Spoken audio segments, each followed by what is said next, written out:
O podcast que você ouve agora é uma produção da Central 3.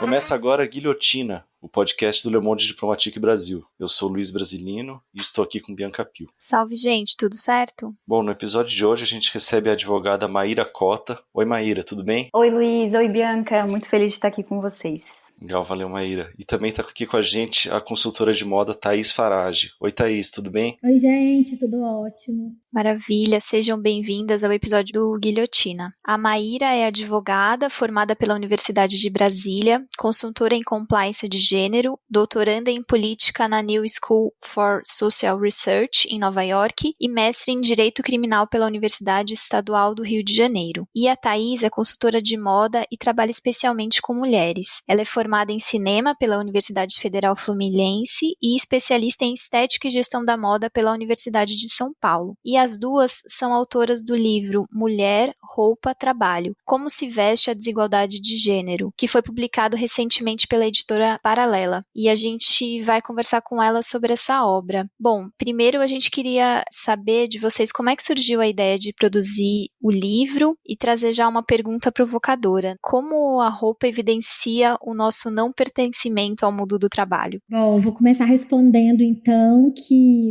o livro surgiu de um incômodo meu. Eu viajei pelo Brasil durante um tempo, durante alguns anos, dando um workshop que chamava Workshop de Estilo no Trabalho. E eu percebia que as mulheres tinham questões muito parecidas, mesmo quando eram de trabalhos, indústrias muito diferentes, cargos muito diferentes, que era como eu pareço mais sênior, como eu pareço, ou então mulheres mais velhas tinham, como é que eu pareço mais moderna, que roupa eu uso para ser respeitada, o que pode e o que não pode no ambiente de trabalho, o que é muito sexy. E aí eu comecei a perceber que a gente tinha um problema que não se resolvia com a roupa, né? Então, eu nunca tive um cliente homem que queria parecer mais sênior no trabalho. Eu nunca tive um cliente homem, e eu tive clientes homens mais velhos, alguns, que queriam parecer mais modernos. Era sempre uma questão muito feminina, essa coisa da idade. E aí eu comecei a entender que a roupa não dava conta disso. E aí percebi que quando a gente fala de mulher e roupa de trabalho, a gente tem que falar também de política. Fica muito claro esse nosso lugar de não pertencimento no mercado de trabalho, justamente porque para o homem ele tem uma roupa que é muito aceita no sentido de não é discutida, a gente não questiona a roupa masculina para trabalhar. A roupa feminina, eu sempre faço essa analogia, ela é como se fosse o segundo sexo mesmo, ela só existe em relação à roupa masculina. Então a gente usa camisa, blazer, calça, mesmo quando as mulheres não podiam usar calça para trabalhar, era uma referência ao tailleur. O tailleur é uma roupa que foi criada para a mulher e para o ambiente de trabalho, fazendo uma referência ao terno. E a roupa da mulher nunca tá boa, né? Ou é muito curta, ou é muito de velha. Não pode estampa, não pode cor colorida, não pode nada que remeta ao universo feminino. Então, eu acho que esse é o lugar que fica muito claro como a roupa é essa metáfora da inadequação feminina no ambiente de trabalho, né? Thaís veio, com esse tema muito provocador. Sempre fui da política, da teoria crítica, e sempre me incomodei muito com a subalternização dos temas relativos às mulheres, né? A moda, por fazer parte do mundo feminino, se lida como algo das mulheres, sempre foi considerada um assunto secundário no mundo da política. Essa proposta da gente politizar o mundo da moda foi muito empolgante, foi muito legal pensar sobre isso, pensar sobre as estruturas que nos limitam, nos oprimem a partir da roupa, né? Essa permanente inadequação nossa, evidenciada pela roupa, e a roupa mostra isso, esse incômodo, esse desconforto que a gente sente para escolher a roupa no momento de trabalhar, totalmente relacionado com o fato de que o mundo do trabalho, como ele existe hoje, não foi construído, não foi pensado, não foi forjado para ser ocupado por nós, né? Ele é um espaço que foi pensado para ser ocupado exclusivamente por homens brancos. Então, isso fica muito evidente na hora da roupa, que a gente precisa se fantasiar de homem branco para poder ocupar o espaço de trabalho com legitimidade. Foi daí que a gente começou a puxar esse fio.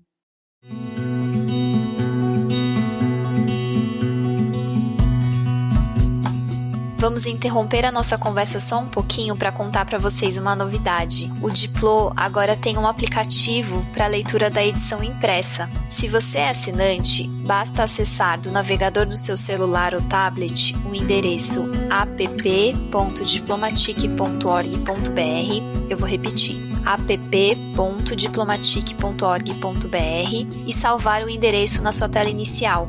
Aí é só você fazer o login e escolher qual edição quer ler. Se você ainda não é assinante, acesse diplomatique.org.br/assine e faça a sua assinatura digital a partir de R$ 9,90 por mês. E tenha o seu diplô sempre à mão. Pela leitura do livro dá para ver que essa questão não só é política, como também histórica, né? Tanto que vocês fazem aí um resgate da sociedade moderna dos séculos XVI, XVII, XVIII, apresentando as bases do atual sistema capitalista, machista, patriarcal. Por que é importante recuperar isso para compreender a relação atual aí das mulheres com a roupa e o trabalho? Por causa da herança liberal, a gente naturalizou os arranjos sociais que a gente tem hoje, né? A gente acha que a sociedade em que a gente vive hoje sempre foi assim, vai ser sempre assim, é natural. E não é, né? Hoje a gente vive sob um sistema que foi pensado, teve intenção, né, na forma como ele foi configurado, os espaços organizados para segregar, para incluir só certas pessoas. Nada disso é por acaso, né? Não é por acaso que a gente tem um espaço público, o espaço da política, do debate, que é ocupado majoritariamente por homens brancos, e o espaço privado, do cuidado, do doméstico, sendo cuidado majoritariamente por mulheres. Nada disso é por acaso. Todas as características do mundo que a gente tem hoje foram pensadas com a intenção de serem assim mesmo. Por isso que a gente faz esse resgate histórico, para mostrar as raízes, de onde veio isso, para desnaturalizar esses arranjos que a gente vê hoje em dia. E também, quando a gente sabe que nem sempre foi assim, a gente começa a entender que pode ser que nem sempre seja assim. Abre um horizonte de possibilidades para a gente poder construir a sociedade em que a gente quer viver. Por isso a importância desse resgate histórico, né? Desnaturalizar as estruturas e os arranjos e as práticas que hoje nos oprimem. Também não era para tirar a noção de que essa seria uma questão individual, porque eu até cheguei aqui pesquisando um pouco para a entrevista, havia algumas reportagens, né, algumas entrevistas que vocês deram já sobre o livro e alguns comentários colocando muito isso assim, mas então é só escolher uma roupa diferente, uma coisa assim, né? Eu, por exemplo, eu trabalho com moda, eu tenho uma empresa 100% feminina, eu nunca tive problema com a minha roupa, gente, no trabalho, nunca. E eu trabalho com moda, eu já sou chancelada pela moda, então eu já tenho um lugar de autoridade na moda. Se eu resolver amanhã vir trabalhar de biquíni, as pessoas vão achar, nossa, como ela é moderna. Eu passo muito pouco por isso. E não é porque eu não passo no meu próprio corpo que isso não tem valor. É muito cansativo essa discussão de eu não sinto, portanto não existe. As discussões não podem rodar em volta do nosso umbigo. Eu dei muita palestra em empresa falando de roupa de trabalho já na vida, e eu sempre comecei as palestras mostrando um dado do Think Yoga que está no livro, que mostra que 90% das mulheres já trocaram de roupa com medo do assédio.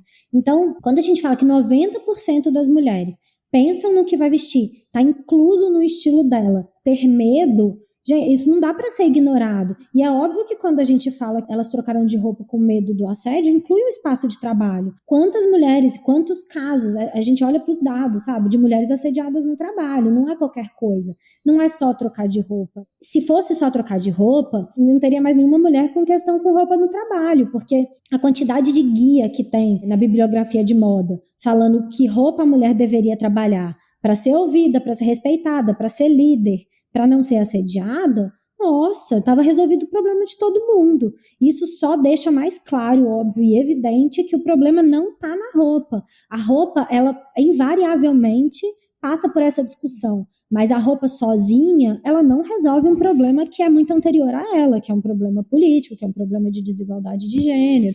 Então, eu fico muito feliz quando eu encontro uma mulher que não percebe ou de fato não vive na própria pele esse problema com a roupa de trabalho, mas não é por isso que ele não existe. No livro também, no capítulo 2, partindo também dessa ideia de desnaturalizar essas questões de gênero, vocês explicam um pouco como as roupas dos homens e das mulheres começaram a ficar marcadamente diferentes. Vocês podem contar pra gente que período foi esse, qual que era o contexto social que influenciou a construção dessa diferença? Foi no período de transição do feudalismo para o capitalismo. Foi o momento em que a aristocracia é substituída pela burguesia como a classe social mais politicamente, economicamente, até socialmente relevante, né? Então a burguesia desloca o poder da aristocracia e se estabelece como a classe política mais relevante. Nesse momento, e perceba que na aristocracia, reis e rainhas, príncipes e princesas, né, os nobres da corte, todos se vestiam de maneira muito semelhante, sem tantas marcas de gênero. Maquiagem, salto alto, adereços, tudo isso fazia parte tanto do universo masculino quanto do universo feminino. E aqui a gente está falando das elites, como o espaço de produção hegemônica de cultura, de valores sociais. Claro que o campesinato, o chão de fábrica, o operariado, o proletariado passa ao largo dessa discussão, né? Que a gente está falando aqui de produção de valores hegemônicos dentro das elites. Quando a burguesia desloca a aristocracia do seu espaço de poder e o feudalismo é substituído pelo capitalismo, e é claro, né, isso não é de um dia para o outro, é um processo longo de 2, 3 séculos, o valor do trabalho passa a ser muito central. A grande crítica da burguesia à aristocracia era que a aristocracia não trabalhava, só recolhia os impostos e não contribuía em nada. Um discurso muito parecido, né, com o que a gente tem hoje em dia em vários setores. E o trabalho passa a ser muito central, passa a ser um valor mesmo. Então o homem burguês que surge nesse momento, ele é um homem que sai de casa para trabalhar, que ocupa o espaço público, que conversa com seu representante nos espaços institucionais de poder. Então ele precisa de agilidade, ele precisa de uma roupa confortável. Nesse momento que surge o terno, né? O terno é o uniforme do homem burguês que ocupa ali o mundo do trabalho, que trabalha e que precisa da agilidade, precisa poder navegar pela cidade, navegar pelos espaços públicos sem peso, confortavelmente, sem amarras concretas materiais, né? E as mulheres burguesas vão sendo confinadas ao lar, cada vez mais, né, responsáveis ali pelo espaço doméstico, passam a fazer parte do próprio patrimônio material do homem burguês. Então, quanto mais enfeitada, quanto mais cheia de adereços, voltada para a beleza é a mulher do homem burguês, mais ela acrescenta ao patrimônio dele mesmo, né, ao capital social dele, e fica restrita dentro do lar. A Thaís sempre dá esse exemplo. Se tiver um incêndio, ela não consegue fugir do incêndio, porque ela está com uma roupa muito pesada, ela não consegue mover pela cidade com facilidade. Ela fica só dentro de casa, ela está ali para isso mesmo. É nesse momento que surge marcadamente a distinção de gêneros entre as roupas. E aí é desse momento de origem assim que você está falando quando você disse na pergunta anterior lá, Maíra, que o mundo do trabalho foi pensado para o homem branco. Porque assim, foi pensado, mas porque não é um ambiente só de homem branco, pelo contrário. Né? Exato. Tem todo o proletariado que carrega, né, o mundo do trabalho. Tem todas as trabalhadoras mulheres que fazem trabalho reprodutivo para sustentar aquele mundo. A questão é, os homens brancos são os únicos que ocupam aquele espaço livres e desimpedidos. Eles não precisam se preocupar com o trabalho de cuidado, eles não precisam se preocupar com o trabalho braçal, eles estão ali só para ocupar o espaço público no âmbito do exercício da racionalidade, no âmbito do trabalho intelectual, que é o mais valorizado. Então, até essa hierarquia entre trabalho intelectual e trabalho manual, por exemplo, também surge nessa época por causa disso. E a roupa reflete isso, né? Reflete essa ocupação, essa colonização do espaço público exclusivamente pelos homens europeus brancos. Por que essa problemática, né, que a gente está trazendo agora dessa diferenciação, enfim, de roupa por gênero, ela vai muito além do que uma proposta que tem atualmente, que é a produção das coleções sem gênero, entre aspas, que as marcas têm oferecido? Por que a gente está falando de uma coisa que a discussão é muito mais profunda do que isso? Eu sempre dou o exemplo de quando as mulheres estão grávidas e falam que vão construir um enxoval a gênero. E aí elas compram qualquer coisa que não remeta ao feminino. É isso que significa. Então, assim, ninguém compra uma saia de tule para um bebê que a gente não sabe se é menino ou menina. Para mim, a discussão encerra aí. Se a gente acha que uma saia de tule ela é só feminina, não tem moda sem gênero. A gente ainda está dando gênero para as peças. A gente não pode achar que o que é masculino é igual à neutralidade. Porque no final das contas a gente faz isso. A gente coloca que calça comprida é neutra, que camisa é neutra, que blazer é neutro. E tudo que historicamente foi dado ao feminino continua sendo só feminino. Para mim, encerra aí. Quando a gente começar a lidar com a possibilidade de fato o homem usar um cropped, usar uma sei lá, um salto alto, sem a gente falar que está usando roupa de mulher, quando a gente de fato conseguir lidar com a possibilidade de um homem passar maquiagem, sem isso ser um assunto, sem ser no carnaval, sem ser de fato um deboche do feminino, eu acho que a gente pode começar a pensar em sem gênero, mas eu realmente acho que a discussão é maior, sabe? Porque é isso, né? Em geral as coisas sem gênero é isso, faz um monte de roupa larga, grande. Eu não acho que isso é ser sem gênero. Por que a gente não pode começar, sei lá, a gente não vai dar um vestido acinturado para o homem também? Acho que a discussão passa por aí. Eu queria pedir para vocês explicarem melhor o que é esse privilégio da neutralidade, porque esse lugar de privilégio aí de poder usar uma roupa que é considerada neutra. Eu acho que tem um lugar muito bom de ser homem que ninguém nunca debocha da sua roupa, ninguém comenta a sua roupa, é muito raro um homem que chega no ambiente de trabalho e alguém fala da roupa dele, que não seja para elogiar. Ou que também não seja um comentário que se encerra logo ali. As minhas clientes, por exemplo, passam por situações vexatórias, assim, de estar no meio de uma reunião e um chefe falar para ela, assim, desse jeito nunca vai conseguir um lugar de liderança, olha como você veio vestida. Tá vestida de sofá, tá vestida de cortina, nossa, que cafona isso. Eu acho é um lugar que, de fato, a gente nunca questiona, por exemplo, se o terno do Bolsonaro é horroroso, se tá mal cortado, se tá no tamanho certo, se aquela gravata combina. Nem é questionado. O terno, ele tem um lugar tão forte de poder que bastou um homem branco usar um terno que ele não precisa nem de fato ser de qualidade, ser equivalente ao que a gente chamaria de rico, né? Assim, de bem cortado, cair bem na pessoa. Nem precisa disso. Enquanto a gente tinha a presidenta Dilma, que era rechaçada porque engordou.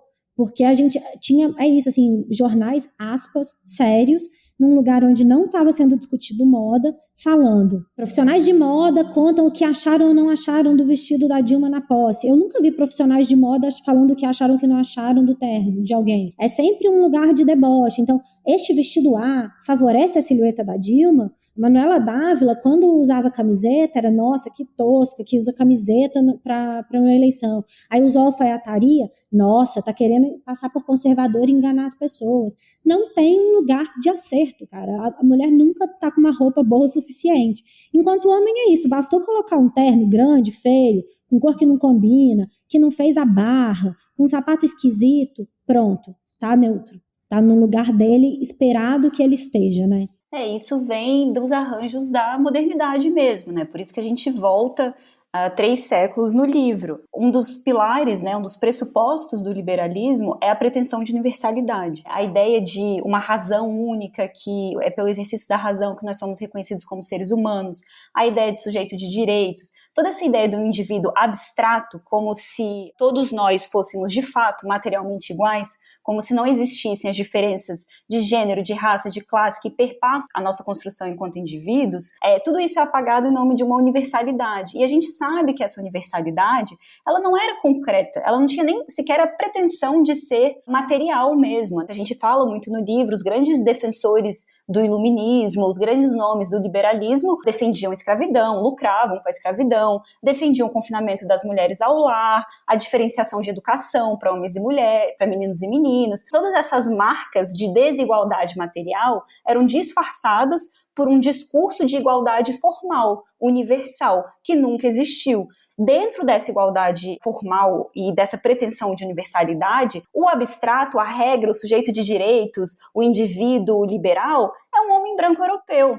E a Europa sai dessa posição, né, colonizadora do mundo, espalhando essa ideologia pelas colônias. Por isso que até hoje a posição do homem é dessa neutralidade. Vem daí, né? Tá aí a raiz. O homem, a gente organiza muito os privilégios das opressões por essa lógica de centro-periferia, outro, dependendo do campo, né, é definido de uma forma ou de outra. Mas sempre tem um lugar da onde é derivada a diferença, né? E aí, nesse caso, no caso, quando a gente fala dois sujeitos, é o homem branco, a regra, a neutralidade, o marco zero da civilização, e todo o resto, as mulheres, pessoas não brancas, as pessoas das colônias, todo o resto é medido a partir dessa regra pretensamente universal. E essa ideia reforça, no fundo, pensando roupa e trabalho, a ideia que passa é que as mulheres precisam, no fundo, se fantasiar de homens para serem respeitadas no trabalho. É um pouco mais do que isso, na verdade, porque também se você pensar que a mulher ela vai vestir um terno e ela vai ser aceita no ambiente de trabalho, não vai. Porque a gente também é muito preconceituoso ainda, a gente tem muitas questões quando a pessoa passa do limite do gênero que supostamente ela deveria ter. Então, o que a mulher precisa fazer, o que foi dado para a mulher é fazer referência ao masculino o tempo todo. Então, ela precisa ainda ser mulher, então a exigência é que ela ainda use maquiagem, que ela faça a unha, que ela use salto, que seja uma roupa que tenha a cintura marcada, mas fazendo referência ao masculino o tempo todo. Então, camisa, blazer, cores neutras, não pode babado. Então, é sempre essa equação que nunca chega num resultado final que funciona. E muito menos para todas as mulheres, com todas as suas singularidades, especificidades, necessidades de conforto, de mobilidade e de expressão mesmo, né? A regra a gente precisa tentar se aproximar ao máximo dessa posição de neutralidade, né, mimetizar a masculinidade branca, sabendo que a gente nunca vai ocupar de fato essa posição, nunca vai ter os privilégios do homem branco. A regra é tentar se aproximar ao máximo, sabendo, nos colocando no nosso próprio lugar de que não somos e não nos deixando esquecer disso. É como se pudesse passar um perfume no corpo, com esse cheiro a gente ganhasse um pouquinho desse privilégio masculino. Eu sinto, assim, da minha experiência com muitas clientes mulheres, é exatamente essa vontade. Então, se eu usar códigos masculinos na minha roupa, se eu obedecer essa regra de vestimenta, será que eu ganho esse lugar de privilégio masculino? Será que eu posso ser respeitada? Será que eu posso não ser assediada? Será que eu posso só trabalhar em paz, sem ser questionado o tempo inteiro? De maneira geral, gente, as mulheres só querem ir trabalhar sem que ninguém fale da roupa dela. Isso é muito mínimo, sabe? A gente tá aqui militando por um negócio que é o mínimo. É muito conflitante para mim como consultora de moda esse tema, porque durante muitos anos eu tentei falar com as pessoas, vamos tentar fazer isso, e vamos colocar a cor neutra, e vamos fazer um ombro mais marcado. E eu entendo que o código às vezes ajuda um pouco. É claro que se a pessoa for completamente enfim, a gente tem exemplos, né, da pessoa que vai de rosa pink, de vestido justo, de babado, é claro que ela vai ser ainda mais estereotipada, maltratada, mas o que não acontece é cumprir todos os códigos e passar por esse lugar que só o homem branco passa, né, de poder trabalhar em paz. Então, infelizmente, só a roupa não resolve. De novo, a roupa é uma comunicação. A desigualdade de gênero invariavelmente passa pela roupa. Ela sozinha não resolve. É claro que o código ajuda, mas ele sozinho não resolve. E eu acho que é isso que a gente chama para conversa no livro, porque principalmente na moda, a gente ficou muito tempo tentando resolver só com a roupa. Eu percebo que a moda passou por um momento onde os guias, as consultoras, as stylists, todo mundo ficava pensando assim, tem aqui um desafio, sabe? É como se tivesse aqui um labirinto. Se eu achar qual é o código certo, eu saio desse lugar onde as mulheres são sempre questionadas, assediadas. Eu acho que está muito claro que não vai ser só com roupa que a gente vai resolver. A gente não vai encontrar o código certo. A gente precisa trazer o bode para a sala e a gente precisa falar disso, a gente precisa nomear os desconfortos, né? Na moda, quando, sei lá, os 7 estilos universais fala que elegante é um cabelo liso. Isso não é sobre moda, isso é sobre racismo. Quando a gente fala que uma mulher magra ou com peito pequeno pode ficar sem sutiã, isso não é sobre moda, isso é gordofobia. Então a gente também precisa entender que as coisas passam pela moda, mas não são só sobre ela. A moda tá amarrada, colada, juntinha, parceira, e não tem jeito de separar do resto da sociedade. Você mencionou em uma fala anterior, e também vocês trazem alguns exemplos no livro, de mulheres que ocupam cargos públicos, né? Eu acho que todas essas questões ficam bem exacerbadas quando a gente está falando dessas mulheres, quando muitas vezes as ideias e o trabalho delas fica completamente apagado pelas roupas que elas estão usando, né? Não que isso não aconteça com mulheres de outras áreas, mas é que isso a gente vê exposto na TV, enfim. É infinitamente maior com mulheres públicas, e principalmente da política, porque é isso, né? Quantas mulheres a gente tem na política? É um número ainda muito pequeno. Então, quando a mulher ela resolve disputar com um homem, em geral branco, um cargo de poder, nesse caso literal, nossa, a coisa fica muito feia. Quanto mais intenso o poder formal num espaço, mais intenso vai ser a resistência de ocupação daquele espaço por mulheres. A gente tem um monte de casos de mulheres vetadas, de mulheres que a gente faz piada. É muito louco, porque, de novo, eu não estou falando de rede social, estou falando de jornal. Tô falando de gente que tem responsabilidade ética, compromisso com notícia, que se coloca no direito de debochar da roupa de uma mulher. Então é isso, a gente ainda está muito longe de ter uma discussão madura sobre isso. A gente realmente acredita que a gente está começando a falar sobre isso. E sobre a indústria da moda, qual que é a participação dela nisso? Ela se aproveita dessa situação ou ela tem trabalhado para procurar resolver, não resolver, né, mas melhorar? De maneira geral, a indústria da moda ainda está aí reforçando os estereótipos. Acho que a indústria da moda ainda está aí falando que é importante a mulher colocar um blazer para ir trabalhar, que é isso que vai ajudar, que é isso que vai fazer com que ela seja respeitada. E, de novo, eu gosto muito de reforçar isso porque a moda, de maneira geral, é uma indústria muito ligada ao universo feminino. Então, a gente é muito mais crítica à indústria da moda do que a gente é, por exemplo, à indústria de tecnologia, que é tão problemática quanto. Eu acho que a indústria da moda, ela só reverbera o que a sociedade constrói todo dia. A gente viu as eleições de prefeito. Agora, durante a pandemia, o Boulos mudou completamente a roupa, mudou completamente a imagem e ninguém falou nada. E, de novo, Manuela Dávila continuou sendo assunto sobre a imagem. E aí não é só em mídias mais progressistas, mídias mais conservadoras, não, todo mundo.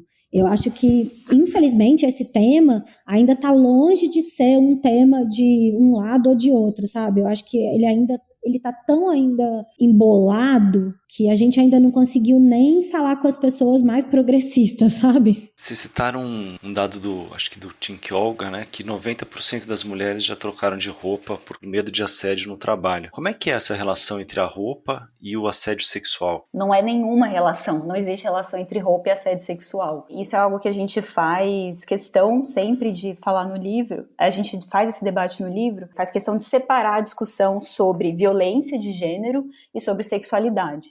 O assédio ele não acontece porque um homem vê uma mulher, um chefe vê a sua funcionária e tem tanto desejo que não consegue se controlar e precisa assediar aquela mulher. Não é sobre isso. O assédio ele tem a ver com subjugação, com imposição, com poder. O homem assedia uma mulher para exercer o seu poder contra aquela mulher. Não tem nada a ver com desejo sexual, não tem nada a ver com sexualidade. Tem mulheres que são assediadas, sofrem violências sexuais graves, que estão de burca, são freiras, não importa, a roupa.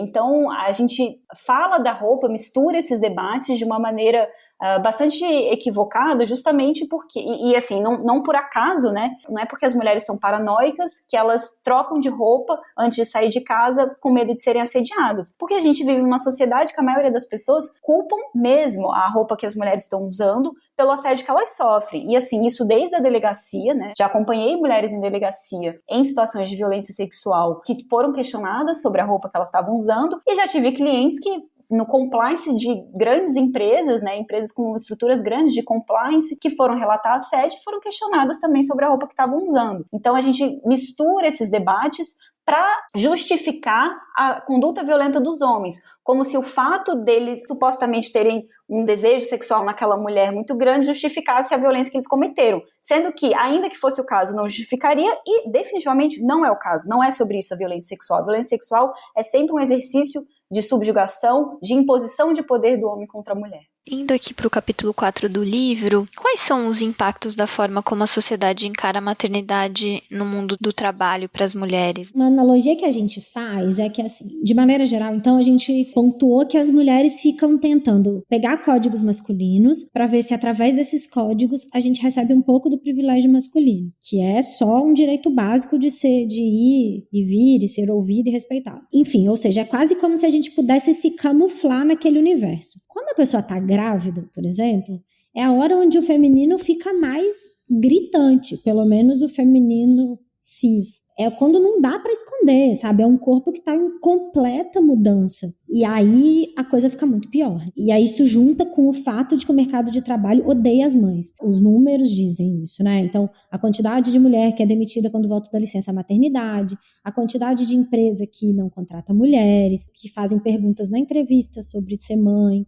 Então, a maternidade, a roupa e o ambiente de trabalho é a hora que, de fato, a mulher perde todo e completo direito sobre o próprio corpo, sobre a própria roupa, sobre os comentários que vai ouvir. A gente fala muito no livro que tem sempre essa máxima de gravidez não é doença. É sempre dito para justificar alguma sobrecarga, que é feito para ignorar que a pessoa está fabricando um ser humano. A gente esquece isso, né? Assim, porque é tão comum e natural que as pessoas fiquem grávidas e tenham bebês que a gente esquece que a pessoa está fazendo um ser humano e que todo mundo aqui teve que ser produzido por uma outra mulher e que foi cuidado para chegar aqui. Ninguém se autocuidou e foi independente aos 8 meses de idade. Isso fica muito evidente e esse lugar de maternidade, gravidez e trabalho é realmente, assim, se para a mulher em geral já é muito ruim, para a mulher mãe é insuportável. A gente olha para os dados de como as mulheres foram expulsas do mercado de trabalho durante a pandemia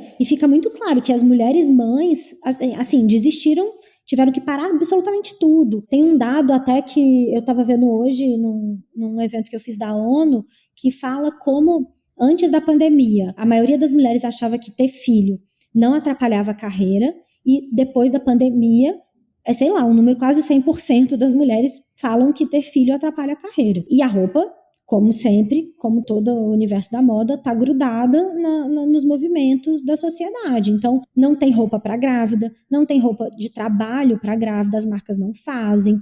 Quando é uma grávida maior ainda, né? Ou quando a gente entra na moda plus size, em mulheres que vestem tamanhos maiores que 50, 60, é surreal, assim, é não ter mesmo, literalmente, roupa para trabalhar. Nem se ela quiser seguir todos os códigos, a roupa nem existe.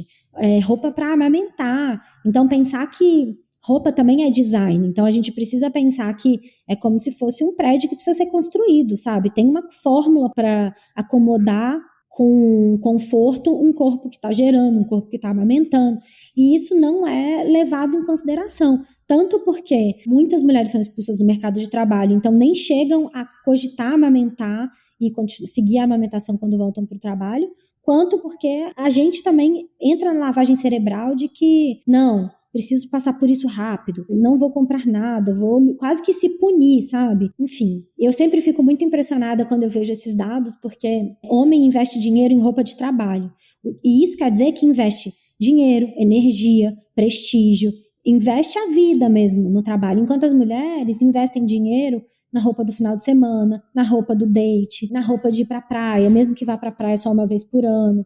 Então isso também mostra o quanto, de fato, os valores dados aos homens e às mulheres continuam sendo muito diferentes. O que a gente espera dos homens continua sendo muito diferente do que a gente espera das mulheres. Tem uma chave muito importante para a gente entender por que o mundo do trabalho é tão hostil em relação às mães. Por causa da separação entre público e privado e a invisibilização de tudo que acontece no privado. O espaço doméstico, do cuidado, do trabalho reprodutivo, não é sequer considerado como trabalho. Então as mulheres chegam para trabalhar nos espaços formais, né, do trabalho formalmente, socialmente reconhecido, tendo que arcar com todo o trabalho de cuidado, todo o trabalho doméstico. Tem um dado que a gente traz no livro, que para mim é muito revelador, é de uma pesquisa do IBGE, que até 2050 a gente vai ter 1/3 da população brasileira, que é mais ou menos 77 milhões de habitantes, dependentes do cuidado. 1/3, né, da população que depende do cuidado, ou seja, são crianças, idosos, pessoas com deficiência, pessoas que precisam de outras pessoas cuidando delas para conseguir sobreviver. E desse trabalho de cuidado necessário, 90% dele vai ser feito dentro das famílias, informalmente, sem remuneração pelos membros da família. 90% desse trabalho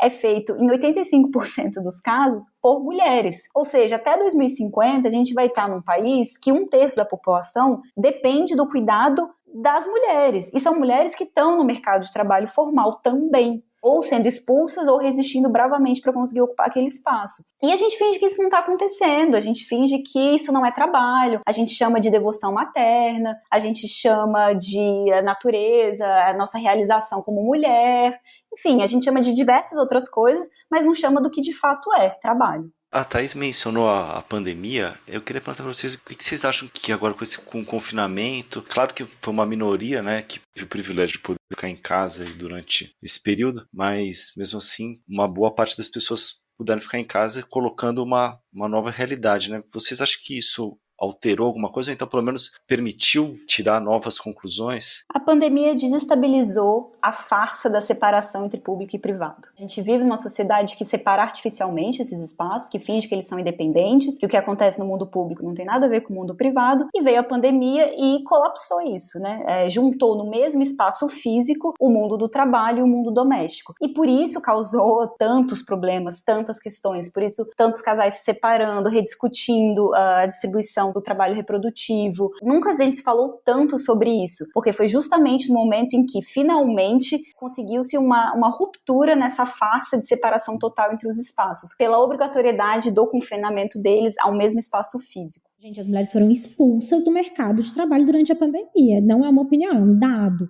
As mulheres foram expulsas. E assim, eu, do meu lugar de privilégio, o que eu vi de mulheres, não só na minha bolha, mas na internet, enfim, no mundo público aqui que eu também vivo, de mulheres que ganhavam mais que os maridos e que tiveram que abandonar o trabalho para ficar com as crianças, porque o marido simplesmente não dá conta, e aí muita aspa, é surreal, é inacreditável, sabe? Então eu acho que a gente andou para trás sei lá quantos anos e acho que a gente agora tem um problemão pela frente. Acho surreal como foi feita as eleições para a prefeitura durante a pandemia. Não teve um homem com pauta para pensar as crianças durante a pandemia. É isso, a gente continuou vivendo como se criança não fosse gente. Então, assim, os homens vão para a rua fazer campanha política e as mulheres que ficam em casa com as crianças. Foi isso que eu vi. Eu lembro que eu fui muito pressionada para apoiar candidatos. Eu falei, gente, eu apoio quando tiver pauta para criança. Foi mal. Ninguém falou sobre isso. Não pode abrir escola? Ótimo. Qual é a proposta? A proposta é que as mulheres que se danem em casa com criança? Não topo. E foi o que aconteceu. A gente ainda acha, intuitivamente, que o lugar de mãe é em casa. E esse trabalho reprodutivo, ele segue sendo totalmente invisibilizado e desvalorizado na nossa sociedade. E no livro vocês, enfim, trazem esse debate. Eu queria perguntar para vocês qual que é a importância de dar mais visibilidade para essa temática e como que a gente pode pensar caminhos para que esse trabalho seja mais valorizado e também coletivizado, saia desse âmbito privado para ser pensado no público. A gente faz essa discussão no livro, né? Se a gente quer a terceirização ou a coletivização, compartilhamento da responsabilidade sobre o trabalho reprodutivo. Bom, a importância eu acho que está muito evidente por tudo, né, que a gente já falou até aqui.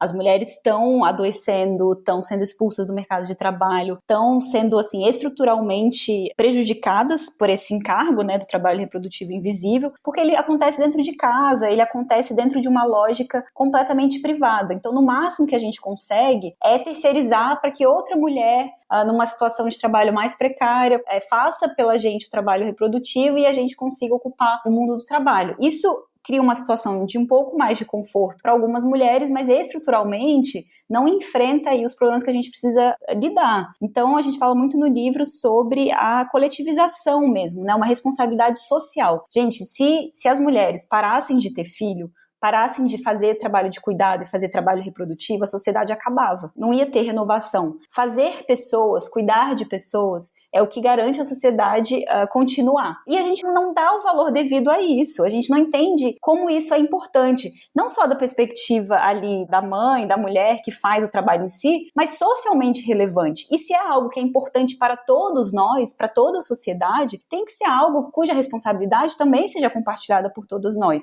Então, assim, falta de creche, ter creche para todas as crianças é algo muito fundamental, é muito básico, né? Ter infraestrutura de Estado para dar conta do trabalho de cuidado e do trabalho reprodutivo é inegociável, tem que existir, tem que ter cantinas públicas, lavanderias públicas, lugares de cuidado de idosos, de pessoas com deficiência, tudo que alivie o que hoje é feito dentro dessa unidade familiar, dentro do espaço doméstico, completamente invisibilizado. É por aí que a gente precisa organizar as nossas pautas, senão as estruturas não mudam, senão a gente vai só conseguir terceirizar um pouco do trabalho para a gente individualmente ali ter alguns ganhos, mas seguindo essa lógica de divisão dos espaços por gênero e de divisão dos trabalhos e da hierarquia social por gênero também. E vale lembrar que nunca na história do mundo, jamais, um homem foi acusado de terceirizar uma criança.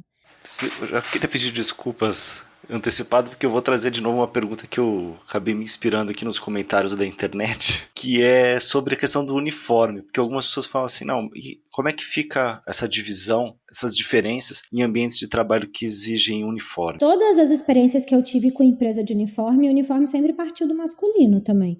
cria um uniforme para o masculino e cria o feminino a partir dele. O que é só, de novo, uma reprodução do terno e do tailleur. Um não existe sem o outro.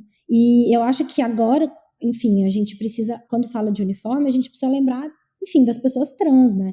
Então também não dá para falar que tem um uniforme feminino e um masculino. Qual feminino? Qual masculino? E pessoas não binárias, como é que a gente vai lidar com isso? Todas as vezes que vi uniformes sendo feitos, e aí a gente possivelmente vai ter alguém que vai achar uma exceção, que é a exceção que comprova a regra, mas de maneira geral, a grande maioria dos uniformes são feitos primeiro para os homens e depois para as mulheres. Já vi caso de uniforme que não cabia o seio das mulheres, porque não foi feito pensado para isso. Já vi caso de uniforme que era muito mais fácil para um homem fazer xixi do que para uma mulher. Enfim, milhões de situações desse tipo que já vi acontecer em casos com uniforme. Eu acho que é a mesma lógica, sabe? Não é porque a empresa tem uniforme que ela consegue sair desse debate de desigualdade de gênero, não. Um outro tópico que eu acho que seria interessante discutir é a questão das mulheres negras. Vocês observam algumas diferenças também, nesse caso específico, com relação às mulheres brancas? Com certeza, sem sombra de dúvidas. Dentre os pilares que configuraram o mundo do trabalho, certamente não só o patriarcado influenciou, como muito profundamente o racismo também. Né? Então, a mulher negra ocupa um espaço de potencialização das opressões, né? Não é nem só a soma do machismo com o racismo, é a combinação dessas duas estruturas de opressão que colocam a mulher negra no espaço de trabalho, suportando opressões e estruturas limitadoras que nem a mulher branca nem o homem negro enfrentam, né? Então, o racismo, o machismo e a combinação dessas duas estruturas de opressão potencializadas dentro dessa leitura de interseccionalidade extremamente relevante para o que a gente está falando, certamente tem aí uma outra dimensão, né, de problema bem mais profundo. Acho que tem todos os códigos das mulheres negras que são sempre tidos como não formais, né? Turbantes, estampas, são muitas coisas, enfim, que de maneira geral são ligadas, às vezes, a questões religiosas, a questão de identidade mesmo, cultural, e é sempre considerado como não formal. Mesma coisa do cabelo, que eu já dei exemplo. Tem caso, né, de empresa que foi processada e perdeu, né, ainda bem.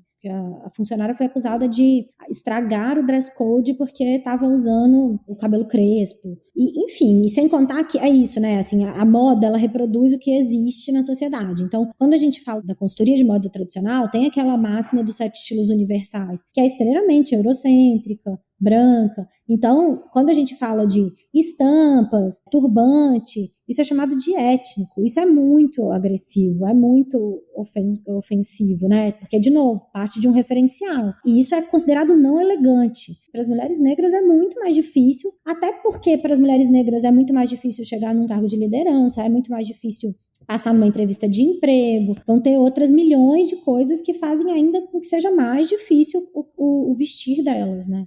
O padrão de performance é a masculinidade branca, né? A branquitude é a masculinidade. As mulheres brancas não performam conforme a masculinidade, mas conforme a branquitude, os códigos estão ali beneficiando, certamente, as mulheres brancas. Vocês terminam o livro apresentando alguns conselhos, algumas sugestões. E aí, como a Thaís falou antes, a roupa por si só não vai resolver nada, mas ela pode ajudar. Eu queria perguntar isso, se é possível, então, subverter um pouco as coisas e usar o modo de se vestir para transitar melhor ali no mundo do trabalho, né? Se a roupa é um sintoma, ela pode ser também usada como uma ferramenta de transformação? Eu acho que ela pode ser usada como uma ferramenta de transformação se a gente politiza a discussão. Só e sozinha, não. Eu não acho que se a pessoa acorda de manhã e fala, a partir de hoje eu vou só trabalhar de cor-de-rosa e babado, e o mundo que lute. Eu não acho que isso muda as estruturas.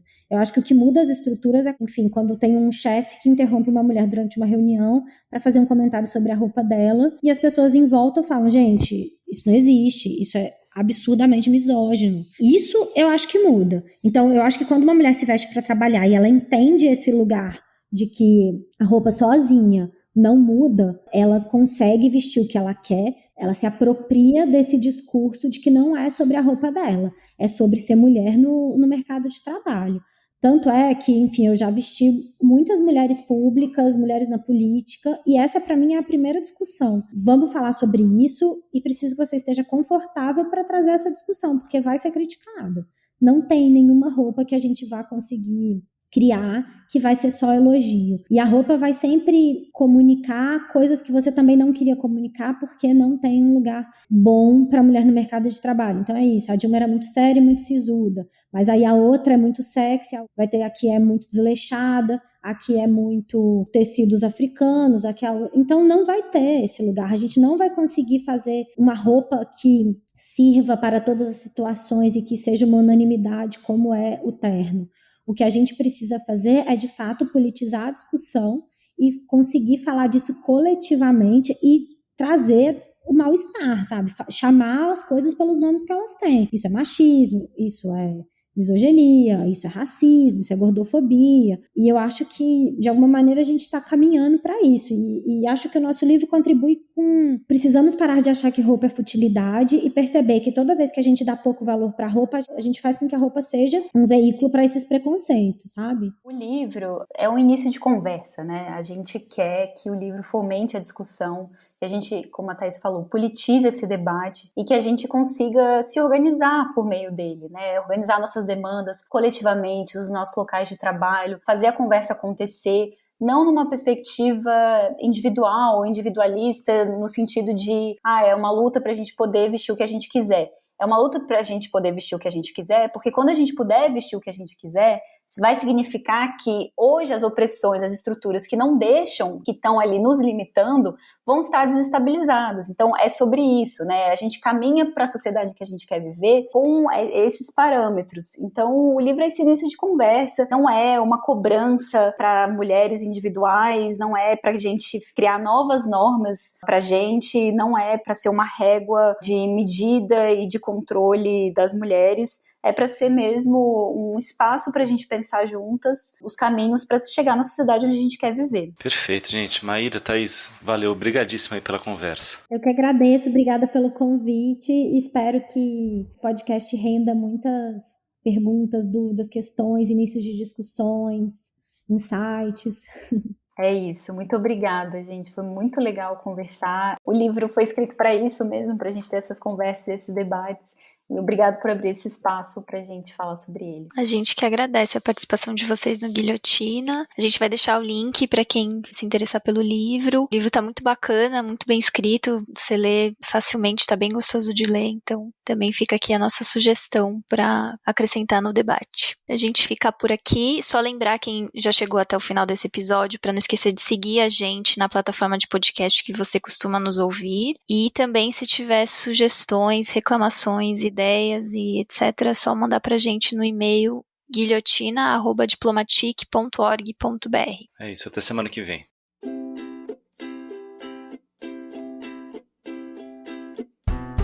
I'm ready to run free. I'd like to know what lies beyond the blue sea. You live once, so drink the honey. I learned my lessons from the birds and the bees. I want the sky to open wide, illuminate this fire inside. I want the sky.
know what lies beyond the blue sea. And you live one soul, drink the honey. I learned my lessons from the birds and the bees. I want the sky to open wide, illuminate this fire inside. I want the sky to open wide, illuminate this fire inside. O Guilhotina é um podcast do Le Monde Diplomatique Brasil. O roteiro, a produção e a apresentação é de Bianca Pio e Luiz Brasilino. Edição de Domênica Mendes. Apoio técnico Central 3.